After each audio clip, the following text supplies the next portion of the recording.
Ladies and gentleman, ಬಿಜೆಪಿಯಲ್ಲಿ ಏನು ನಡೀತಾ ಇದೆ?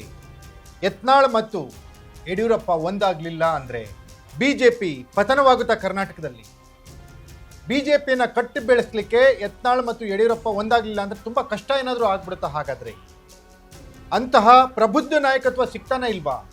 ಅಷ್ಟಕ್ಕೂ ಯಡಿಯೂರಪ್ಪ ಮತ್ತು ಯತ್ನಾಳ್ ಒಂದಾದರೆ ಬಿಜೆಪಿಯನ್ನು ಹಿಡಿಯೋಕ್ಕೆ ಯಾರಿಂದನೂ ಸಾಧ್ಯ ಇಲ್ಲ ಅನ್ನುವಂಥ ವರದಿ ಹೈಕಮಾಂಡ್ಗೆ ಸಿಕ್ಕಿರೋದು ನಿಜಾನಾ? ರಾಜಿ ಆಗಲಿಕ್ಕೆ ಏನು ತೊಂದರೆಗಳಿದೆ ಬಿಜೆಪಿಯಲ್ಲಿ? ಯಡಿಯೂರಪ್ಪ ಮತ್ತು ಯತ್ನಾಳ್ ಅವರು, ಯತ್ನಾಳ್ ಮತ್ತು ಯಡಿಯೂರಪ್ಪ ರಾಜಿ ಆಗೋದು ಸಾಧ್ಯನೇ ಇಲ್ವಾ? ಅಥವಾ ಒಟ್ಟಾಗಿ ರಾಜ ಹುಲಿ ಹಿಂದೂ ಹುಲಿ ಚುನಾವಣೆಗೆ ಹೋದರೆ ಬಿಜೆಪಿಗೆ ಗೆಲುವು ಗ್ಯಾರಂಟಿನ? ಎಕ್ಸ್ಕ್ಲೂಸಿವ್ ಸ್ಟೋರಿ, ನೆಲ ಜಲ ಭಾಷೆಗಾಗಿ ಪ್ರಾಮಾಣಿಕ ಪತ್ರಿಕೋದ್ಯಮ. ನಾನು ಹೇಮಂತ್. ಎಸ್ ವೀಕ್ಷಕರೇ, ರಾಜ್ಯ ರಾಜಕಾರಣದ ಸ್ಫೋಟಕ ಸುದ್ದಿಯೊಂದನ್ನು ನಾನಿವತ್ತು ಹೇಳ್ತಾ ಇದ್ದೀನಿ. ಹೈಕಮಾಂಡ್ ಒಂದು ವರದಿಯನ್ನು ತರಿಸ್ಕೊಂಡಿದೆ, ಸರ್ವೆಯನ್ನು ತರಿಸ್ಕೊಂಡಿದೆ. ಏನು ಕರ್ನಾಟಕದಲ್ಲಿ ಬಿಜೆಪಿಯ ಸದ್ಯದ ಸ್ಥಿತಿ ಗತಿ ಅನ್ನುವಂಥದ್ದನ್ನ ಈ ವರದಿಯ ಪ್ರಕಾರ, ಈ ಸೀಕ್ರೆಟ್ ಸರ್ವೆ ಪ್ರಕಾರ ಯಡಿಯೂರಪ್ಪ ಮತ್ತು ಯತ್ನಾಳ್ ಒಂದಾದ್ರೆ ರಾಜ್ಯದಲ್ಲಿ ಬಿಜೆಪಿ ಕ್ಲೀನ್ ಸ್ವೀಪ್ ಮಾಡುತ್ತೆ, ಕಾಂಗ್ರೆಸ್ ಧೂಳಿಪಟ ಪಕ್ಕ ಅನ್ನುವಂಥ ರಿಪೋರ್ಟ್ ಈಗ ಬಿಜೆಪಿ ಹೈಕಮಾಂಡ್ಗೆ ಸಿಕ್ಕಿದೆ. ಯತ್ನಾಳ್ ಮತ್ತು ಯಡಿಯೂರಪ್ಪ ಒಂದಾಗ್ತಾರ? ಹಾಗಾದ್ರೆ ಅದು ಒಂದಾಗೋದು ಸದ್ಯದ ರಾಜಕೀಯ ಪರಿಸ್ಥಿತಿಯಲ್ಲಿ ಸಾಧ್ಯನಾ? ಇಬ್ರು ರಾಜಿಯಾಗದೇ ಇರುವಷ್ಟು ತಮ್ಮ ಸಂಬಂಧವನ್ನೇನಾದರೂ ಹಾಳು ಮಾಡ್ಕೊಂಡ್ಬಿಟ್ಟಿದ್ದಾರಾ? ಯತ್ನಾಳ್ ಅವರ ಅತಿಯಾದ ಮಾತುಗಳು ಅವರಿಬ್ಬರು ಒಂದಾಗ್ಲಿಕ್ಕೆ ತೊಡಕಾಗಿವೆಯಾ? ಈ ಎಲ್ಲ ಪಾಯಿಂಟ್ಗಳನ್ನು ನೋಡೋದಾದ್ರೆ ವೀಕ್ಷಕರೇ, ಕರ್ನಾಟಕದಲ್ಲಿ ಕಾಂಗ್ರೆಸ್ ಸರ್ಕಾರದಲ್ಲಿ ಆಗ್ತಾ ಇರುವಂತಹ ಬೆಳವಣಿಗೆಗಳು ಕರ್ನಾಟಕ ಸರ್ಕಾರದ ಇಮೇಜ್ಗೆ ಡ್ಯಾಮೇಜ್ ತಂದು ಕೊಡ್ತಾ ಇದೆ. ಅಧಿಕಾರ ಹಸ್ತಾಂತರದ ಗುದ್ದಾಟಗಳು ಕಾಂಗ್ರೆಸ್ಗೆ ತೀವ್ರ ಹಿನ್ನಡೆಯನ್ನು ತಂದು ಕೊಡ್ತಾ ಇದೆ. ಅಧಿಕಾರ ಹಸ್ತಾಂತರದ ಗುದ್ದಾಟವನ್ನ ಸರಿಪಡಿಸಿಕೊಂಡು ಇನ್ನೇನು ಚುನಾವಣೆಗೆ ಹೋದರೂ ಕೂಡ ಕಾಂಗ್ರೆಸ್ ಹೇಳಿಕೊಳ್ಳುವಂತಹ ಸಾಧನೆಯನ್ನ ಮಾಡೋದು ಕಷ್ಟ ಸಾಧ್ಯ ಅನ್ನಲಾಗ್ತಾ ಇದೆ. ಹಾಗಾದ್ರೆ ಪರ್ಯಾಯವಾಗಿರುವಂತಹ ಬಿಜೆಪಿ ಜೆಡಿಎಸ್ ಮೈತ್ರಿಕೂಟದಲ್ಲಿ ಅಪಸ್ವರಗಳು ಕೇಳಿ ಬರ್ತಾ ಇದ್ದಾವೆ.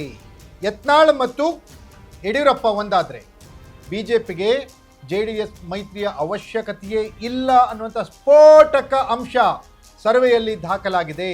ಹೈಕಮಾಂಡ್ ಈ ಸರ್ವೆಯನ್ನು ನೋಡಿ ಲೆಕ್ಕಾಚಾರವನ್ನ ಬೇರೆ ರೀತಿ ಹೊರಳಿಸಲಿಕ್ಕೆ ರೆಡಿಯಾಗಿದ್ದಾರೆ. ಯತ್ನಾಳ್ ಮತ್ತು ಯಡಿಯೂರಪ್ಪನವರ ಮಧ್ಯದಲ್ಲಿ ರಾಜಿಯನ್ನ ಮಾಡಿ, ಕಾಂಪ್ರಮೈಸ್ ಮಾಡಿ ಅವರಿಬ್ಬರು ಒಟ್ಟಿಗೆ ರಾಜ್ಯದಲ್ಲಿ ಬಿಜೆಪಿಯನ್ನ ಕಟ್ಟಬೇಕು ಅನ್ನುವ ಇರಾದೆಯಲ್ಲಿ ಹೈಕಮಾಂಡ್ ನಾಯಕರಿದ್ದಾರೆ.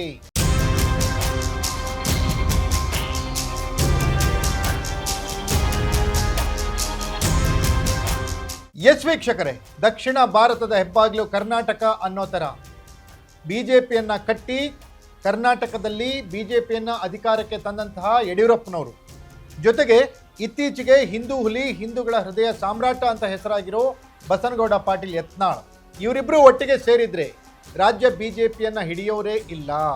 ರಾಜ್ಯ ಬಿಜೆಪಿಗೆ ಬಹುಮತ ಕಟ್ಟಿಟ್ಟ ಬುತ್ತಿ. 20ಕ್ಕಿಂತ ಹೆಚ್ಚು ಸಂಸದರಲ್ಲದೆ ಇನ್ನೂ ಹೆಚ್ಚಿನ ಸಂಸದರನ್ನ ಗೆಲ್ಬೋದು ಕರ್ನಾಟಕದಲ್ಲಿ. ಆದರೆ ಈ ಇಬ್ಬರು ನಾಯಕರು ಒಂದಾಗಬೇಕು ಅನ್ನೋದು ಬಿಜೆಪಿ ಹೈಕಮಾಂಡ್ ಕೈ ಸೇರಿರುವ ಸರ್ವೆ ಲೆಕ್ಕಾಚಾರ.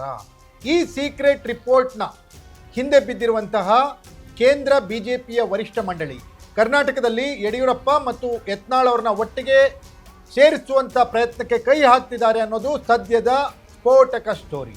ಹಾಗಾದರೆ 19ನೇ ತಾರೀಕು ಬೆಂಗಳೂರಿನಲ್ಲಿ ನಡೆಯುವ ಬಿಜೆಪಿಯ ಕಾರ್ಯಕಾರಿಣಿ ಸಭೆಯಲ್ಲಿ ಈ ರೀತಿಯ ಚರ್ಚೆಗಳೇನಾದರೂ ಆಗ್ತವಾ? ಯಡಿಯೂರಪ್ಪ ಮತ್ತು ಯತ್ನಾಳ್ ಅವರು ಒಂದಾದರೆ ಬಿಜೆಪಿಗೆ ಲಾಭ ಅನ್ನೋದನ್ನು ಮನವರಿಕೆ ಮಾಡಿಕೊಂಡಿರುವಂತಹ ಬಿಜೆಪಿ ಹೈಕಮಾಂಡ್ ಇವರಿಬ್ಬರ ಮಧ್ಯದಲ್ಲಿ ಸಮನ್ವಯತೆಯನ್ನು ಸಾಧಿಸಲಿಕ್ಕೆ ಯಾರನ್ನಾದರೂ ನೇಮಕ ಮಾಡುತ್ತಾ, ಬೇರೆ ಯಾರಿಗಾದರೂ ಈ ಜವಾಬ್ದಾರಿ ಕೊಡುತ್ತಾ ಅನ್ನುವಂಥದ್ದು ಸದ್ಯದ ಕುತೂಹಲ. ಈಗಾಗಲೇ BL ಸಂತೋಷ್ ಮತ್ತು ಯಡಿಯೂರಪ್ಪನವರು ರಾಜಿಯಾಗಿದ್ದಾರೆ ಅನ್ನುವಂಥ ಮಾತುಗಳು ಕೇಳಿ ಬಂದರೂ ಕೂಡ BL ಸಂತೋಷ್ ಅವರು ಏನಾದರೂ ಯಡಿಯೂರಪ್ಪ ಮತ್ತು ಯತ್ನಾಳ್ ಅವರನ್ನ ಒಟ್ಟುಗೂಡಿಸ್ಲಿಕ್ಕೆ ಪ್ರಯತ್ನ ಪಡ್ತಾರ ಹಾಗಾದ್ರೆ ಅನ್ನುವಂಥದ್ದು ಸದ್ಯದ ಕುತೂಹಲ. ಹಾಗಾದ್ರೆ ಏನಾಗುತ್ತೆ ರಾಜ್ಯ ಬಿಜೆಪಿಯಲ್ಲಿ? 2028ರಲ್ಲಿ ಬಿಜೆಪಿ ಯತ್ನಾಳ್ ಮತ್ತು ಯಡಿಯೂರಪ್ಪ ಅವರನ್ನು ಒಟ್ಟುಗೂಡಿಸಿ ಯಶಸ್ಸು ಗಳಿಸುತ್ತಾ? ಕಾಂಗ್ರೆಸ್ ತನ್ನ ಕಾಲ ಮೇಲೆ ತಾನೇ ಕಲ್ಲು ಹಾಕೊಳ್ತಾ ಇದೆಯಲ್ಲ, ಇದು ಹೀಗೆ ಮುಂದುವರಿಯುತ್ತಾ? ಬಿಜೆಪಿ ಯತ್ನಾಳ್ ಅವ್ರನ್ನ ದೂರ ಇಟ್ಟು ತಪ್ಪು ಮಾಡ್ತಾ ಇದೆಯಾ? ಈ ಎಲ್ಲ ಪ್ರಶ್ನೆಗಳಿಗೆ ಬಿಜೆಪಿ ಕಾರ್ಯಕಾರಿಣಿ ಸಮಿತಿಯಲ್ಲಿ 19ಕ್ಕೆ ಉತ್ತರ ಸಿಗಲಿದೆ. ಇದಾಗಿತ್ತು ಎಕ್ಸ್ಕ್ಲೂಸಿವ್ ಸ್ಟೋರಿ. ನೆಲ ಜಲ ಭಾಷೆಗಾಗಿ ನೋಡ್ತಾ ಇರಿ ಫೋಕಸ್ ಟಿವಿ.